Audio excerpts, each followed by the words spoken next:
Este lunes en el Museo de Antropología de la Ciudad de México, el Comité de Protección para Periodistas, el CPJ, convocó a una cumbre sobre el estado de la libertad de expresión y vimos que en el continente vamos de mal en peor. Somos la región donde más rápidamente avanza la censura y el rechazo a los medios, situación que se genera directamente desde la presidencia de varios países. Veamos el contexto. La región del mundo donde la libertad de expresión ha presentado más deterioro es el continente americano. En Clasificación Mundial de la Libertad de Prensa 2019, Venezuela bajó 5 lugares debido a las detenciones y actos de violencia que enfrentan los periodistas. La organización Espacio Público registró solo en mayo pasado 114 denuncias de violaciones de los derechos a la libertad de expresión en ese país. En 2018, la misma organización sumó 608 denuncias. Brasil bajó 3 escaños en el mismo índice tras la llegada de Jair Bolsonaro a la presidencia. Reporteros Sin Fronteras señala que desde la campaña electoral, la prensa se convirtió en el blanco de sus partidarios, tanto en el ámbito virtual como en el físico. Por ejemplo, ha expresado su deseo de que el diario Folia, el más influyente del país, deje de existir. Una investigación de este diario reveló que Bolsonaro presuntamente pagó una red de publicidad masiva y noticias falsas en WhatsApp. La caída más drástica en el continente fue en Nicaragua, que perdió 24 lugares. Desde abril de 2018, el país enfrenta una crisis de represión por parte del gobierno de Daniel Ortega. Los periodistas no solo sufren agresiones, sino que han sido acusados de terrorismo y apresados u orillados al exilio. En diciembre pasado, la Policía Nacional allanó las redacciones del semanario Confidencial y el canal 100% Noticias. También apresaron a los periodistas Miguel Mora y Lucía Pineda, quienes fueron liberados hace unos días. La Fundación Violeta Barrios de Chamorro ha reportado más de 1 millar de agresiones contra reporteros desde el inicio de la crisis, incluyendo el asesinato del periodista Ángel Gaona. Pero ninguno de estos países registra el número de periodistas asesinados que tiene México en administración de Enrique Peña Nieto. Fueron asesinados 47, a los que se han sumado 7 más desde el inicio del régimen de Andrés Manuel López Obrador. Según el informe anual de Artículo 19, el acallamiento se expandió a lo largo del país. La Comisión Nacional de Derechos Humanos de México ha documentado 145 crímenes contra periodistas desde el año 2000. Punto y contrapunto. Primer tema para conversar esta noche y en esta ocasión nos acompaña Jan Albert Hudson, él es representante en México del Comité para la Protección de los Periodistas. ¿Cómo está, Jan Albert? Bienvenido. Muy bien, gracias. Nos acompaña también Luzmeli Reyes, ella es directora general de Efecto Cocuyo, un medio independiente en Venezuela. ¿Cómo estás, Luzmeli? Bienvenida. Gracias. Está también con nosotros Patricia Mayorga, integrante de la Red Libre Periodismo. ¿Cómo estás, Patricia? Muy bien, gracias por la invitación. Bienvenida. Y Ana Cristina Racino, porque el Comité para la Protección de Periodistas convocó a una cumbre internacional que tuvimos aquí en la Ciudad de México, en el Museo de Antropología, en donde procesos en la libertad de expresión que hay en América Latina. Ya lo decía ese reporte de Reportes Sin Fronteras, que América ha caído como ninguna otra región del mundo. Y eso evidentemente les preocupa al Comité para la Protección de Periodistas, pero también nos preocupa y nos ocupa a todos los que estamos en esta mesa y a todos nuestros colegas afuera. ¿Cómo están viendo ustedes el panorama? ¿Por qué está pasando esto? Pues el panorama está muy complicado. Vemos en varios países en la región un retroceso. Son retrocesos distintos, ¿no? Por ejemplo, en México vemos una crisis de violencia e impunidad. Algo similar vemos en Honduras, en Guatemala, mientras en Nicaragua, Venezuela, vemos lo que podemos denominar como regímenes autoritarios que reprimen la prensa crítica. Y en otros países como por ejemplo Ecuador, como Argentina, hay mucho hostigamiento judicial. Entonces, es una variedad de problemas. No cada país tiene lo mismo, pero lo que todos tienen en común es que la libertad de expresión está en estado de sitio, lo que podríamos decir. Y nosotros organizamos precisamente esa cumbre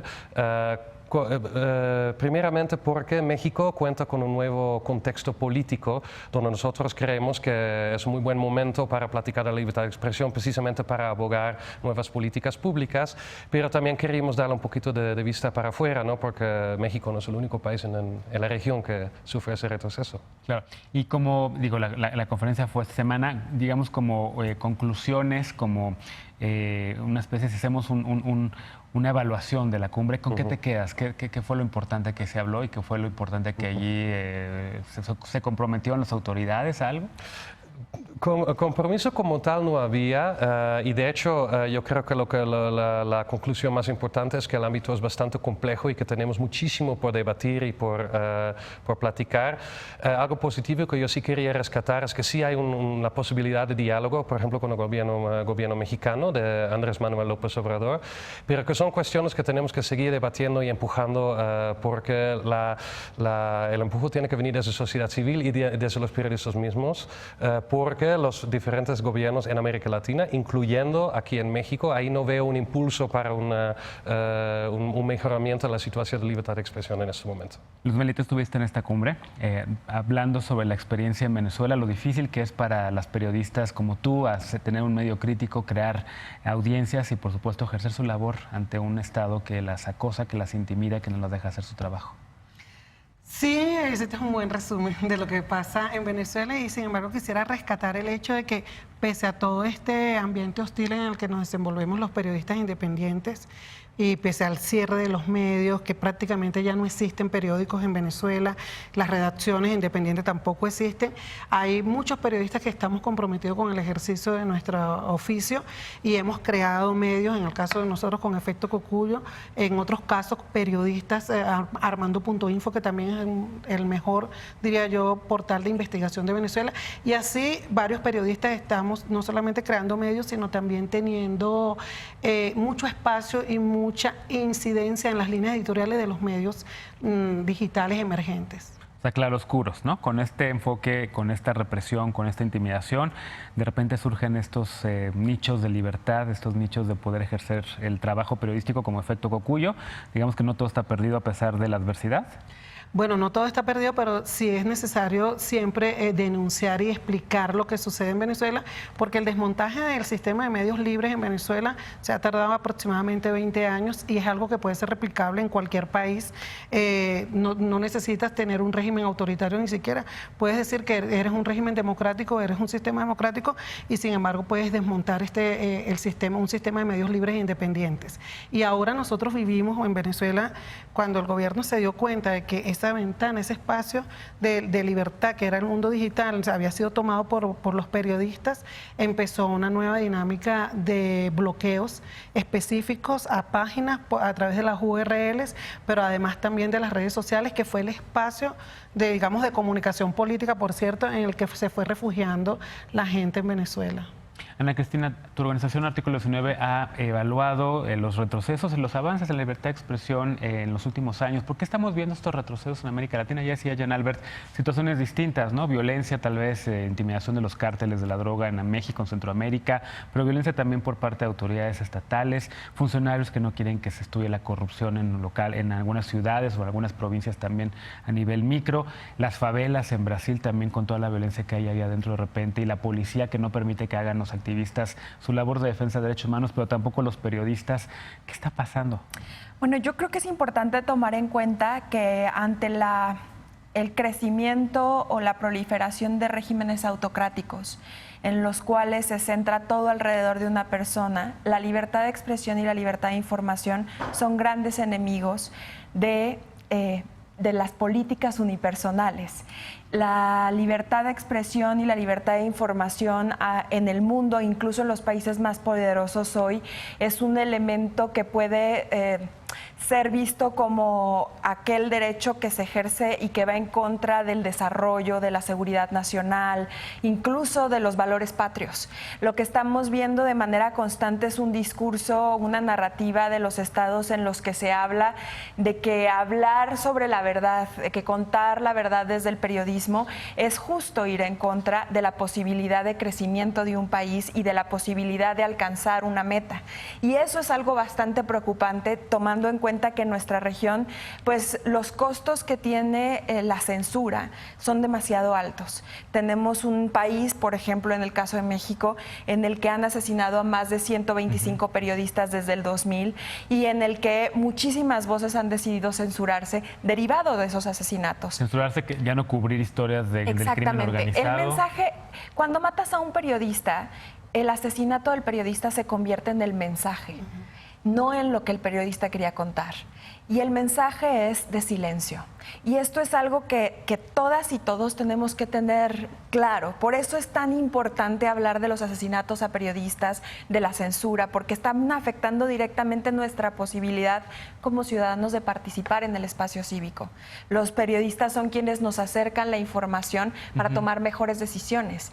Y por eso es que para los regímenes autocráticos el periodismo es una amenaza para el desarrollo o para la seguridad o para lograr las metas de país. Claro. Patricia, uno de los temas que platicábamos en esta cumbre era lo difícil que es entender cómo una región que se ha ido democratizando desde los años 80, 90, la tercera ola democrática, de repente estamos ya en el siglo XXI hablando de retrocesos en la libertad de expresión cuando supuestamente desde México hasta Chile ningún país se quiere denominar autocrático, sino que todos pensamos que vivimos en democracia, incluido Venezuela, ¿no? Incluido Cuba o incluido los regímenes híbridos que hay en la región. ¿Qué está pasando esto ahora? ¿Por qué estamos de repente como carne de cañón? Reporteras que quieren hacer su labor y que desaparecen, funcionarios públicos que no quieren dar entrevistas, audiencias que están encogiendo y lectores que están encogiendo. ¿Qué es lo que más amenaza desde tu perspectiva la labor de la libertad de expresión? Yo creo que son varios corresponsables, ¿no? En primera instancia el Estado. O sea, el Estado que sigue siendo es el mismo sistema político que tenemos y que ha crecido, ¿no? Que se ha dejado dominar por otros poderes fácticos. Bueno, el gran problema aquí son los poderes fácticos, tanto empresariales como religiosos, como el mismo narco, ¿no? La misma concentración en pocas manos, ¿no? Por supuesto. Y el narco que fue creciendo hasta llegar al gobierno, ¿no? A muchos gobiernos municipales, estatales y algunas esferas del gobierno federal, y eso hay que decirlo y hay que nombrarlo, ¿no? La simulación política, la impunidad, la corrupción que nadie ha atendido de manera contundente, y vemos que los medios de comunicación, por supuesto, que lo que menos quieren es hacerse corresponsables de la labor de sus reporteros, o sea, desplazan a uno, desaparecen a uno, o asesinan a otro, y los más ausentes son los mismos medios de comunicación, no todos, claro, donde trabajaba, ¿no? Y eso se debe en gran parte a lo que Artículo 19 ha impulsado tanto, que es la publicidad oficial, que la hemos sufrido. En Chihuahua, por ejemplo, en la época de los Duartes, no necesitaban matar a tanto reportero en Chihuahua para tener el mismo efecto que en Veracruz, porque los medios están hiper comprados, ¿no? El mismo efecto fue el debilitamiento del periodismo. Entonces hay varios corresponsables en esto, ¿no? Y que finalmente el reportero de a pie queda solo frente a la impunidad, que es el permiso para seguirnos matando, asesinando y desplazando. Esa es la otra pinza, ¿no? La impunidad con la que matan y desaparecen no solo a periodistas, sino a cualquier persona, defensores de derechos humanos en México, ¿no? En países como México. Y que hizo que creciera el narco, porque de guerra contra el narco pues no hay nada, ¿no? Claro. Del informe, precisamente, Ana Cristina, el tema de la publicidad oficial, esa relación del Estado con los medios que de repente se vuelve, ya nos distingue si realmente están haciendo propaganda algunos medios o algunos programas porque dependen justo del presupuesto oficial o si siguen ejerciendo la libertad de expresión. ¿Cómo limita el hecho de que el Estado sea el que abra o cierra la llave de la publicidad oficial? Bueno, hay que tomar en cuenta que la mayoría de los medios en México dependen del dinero público, ya sea desde un 30% de sus ingresos hasta un 60, 70, 80%.